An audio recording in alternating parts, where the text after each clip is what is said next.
All right, what's up, everybody? I'm going to make a quick video here just going over some tips and tricks for the best results using the easy trend indicator. First of all, make sure to read through the notes that I gave you.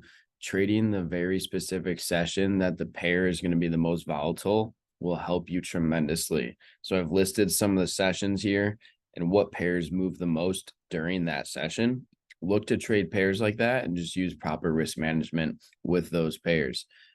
Trading the actual open where there's spikes of liquidity actually can help. So like around 9:30 a.m. Eastern, the USA stock market opens. So if you're trading a pair like US 30 and it's trending upwards and the buy indicator is on, you can look for buy entries along with other confluences like supply and demand to help you get a better entry and run with the market open volatility. Always make sure to use good risk to reward. If your stop loss is too big because the market is just taking off in one direction, then do not look for an entry, which I'll show you a couple examples here in just a moment. And then trading high impact news can actually sometimes help push the trend faster in confluence with the easy trend indicator. So make sure to have stop losses in place, obviously, to protect your position. But trading high impact news like red folder events can help you out. Now, obviously, just a disclaimer, this is not financial advice. Easy Trend is strictly educational material and should be used as a learning tool for your trading to help with extra confluence. Do not use or risk more capital than you're willing to lose in the markets, for nothing is guaranteed. Trading leveraged commodities contains a high amount of risk, and you should never invest more than you're willing to lose. Easy Trend should not be strictly used to buy or sell itself. There needs to be extra confluence, which I'm going to go through right now to give you guys a better inside scoop. So first, we're going to jump over the chart here. I'm going to show you guys what I prefer to do. There's going to be a million different ways that you can use this indicator. I love using it on the 5-minute time frame. What I do is I'm in Central Time right now. I come into the market around 7 a.m. So that's 8 a.m. Eastern. What I do is I look for where the trend is heading. So for example, on gold, on the 5-minute time frame over the last day and a half, we've been in a pretty strong downtrend. And when we come into the market here around 7 a.m., there's multiple different places that you could have taken an entry. In all honesty, I took my entry later today just because I slept in a little bit.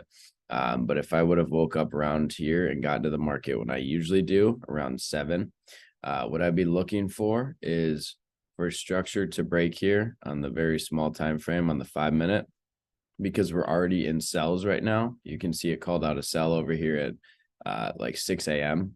So the best entry would have been all the way up here, or even when it broke below right on this candle. But what I would be looking to do now is putting a sell as soon as it breaks below this area here, putting a stop loss probably 20 pips above, and then targeting either these lows for TP1. And then I'd like to go for at least a 1-to-1 risk reward. So down here for TP2, and then you can play it out. You can see how we push through, boom. And then we just run with the market direction and we go down. And you can see we had actually some red folder news event at 7:30 my time.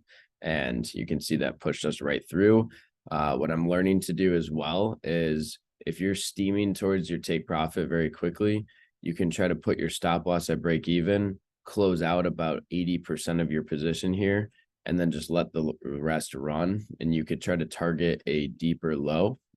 So I would go to like maybe the 1-hour time frame, and you can see how we're breaking below a ton of support here. So in all honesty, you could target something way farther down, like around this area, which obviously, knowing what we know right now, the market does actually push down to that area.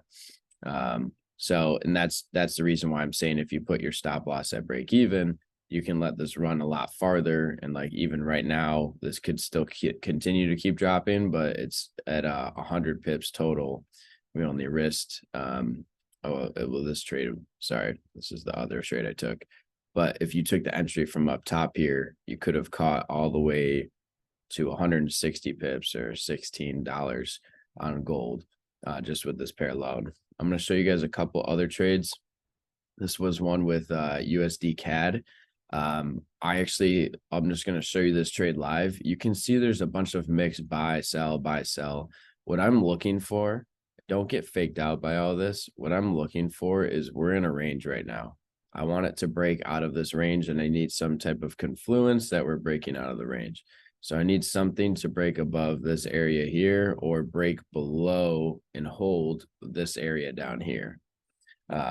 So obviously when we're looking at it, the chart broke above this area over here, and you can see that's exactly why I took buys. Now, also something else that added another layer of confluence for me was look at the chart down here. Each time frame was showing buys. So what I'm doing is I'm coming into the market and I'm looking, okay, hey, when do we break above this area here? We broke above on this candle right here, and then we came back down and retested. I took an entry on this retest candle right here. Put my stop loss down here about 6 pips, and then I went for a 1.5 risk to reward on this trade because I was targeting these highs over here that made resistance. So I'm just always targeting previous resistance as my take profit. And once again, if you wanted to, you could have put stop loss at break even once you hit this, and you could have let the rest run.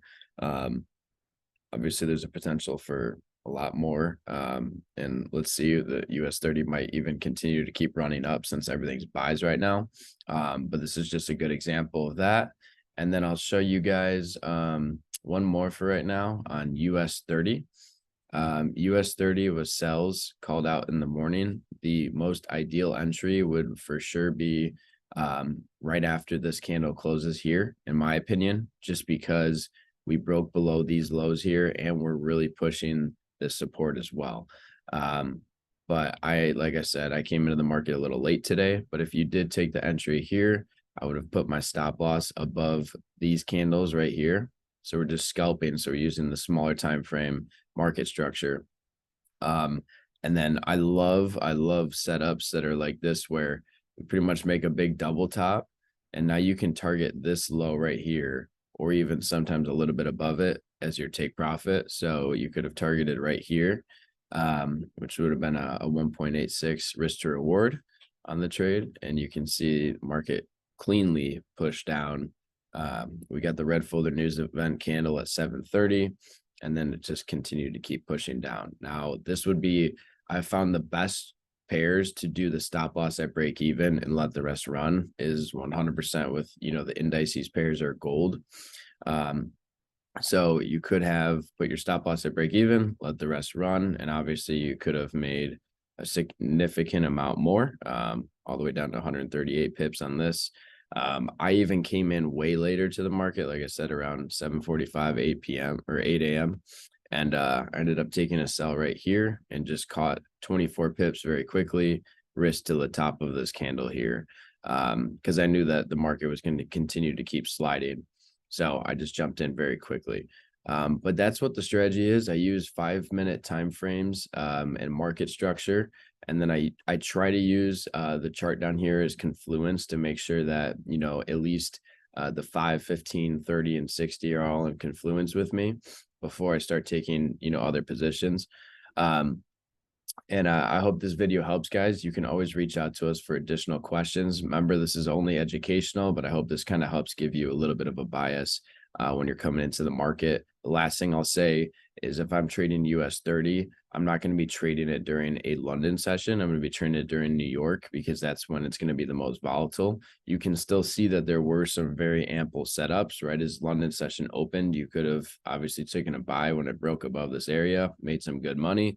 But like I said, you'll get a lot more whipsaw kind of results if you're trading then. I'm not saying that you won't during New York session, but the last thing I'll say is if you come into the market, you catch 24 pips, just be done for the day. Walk away from your computer. Maybe you can take a couple other setups. Like, for example, today I took gold, I took US 30, and I took USD CAD. So I'm done. I took 3 different trades today. I won all 3 of them, and we're done for the day. We come back and we do it again tomorrow. I don't care how far the market runs, in my direction or against me. I'm out of the market and we're happy. So I hope this helps, guys. You can always reach out for more questions.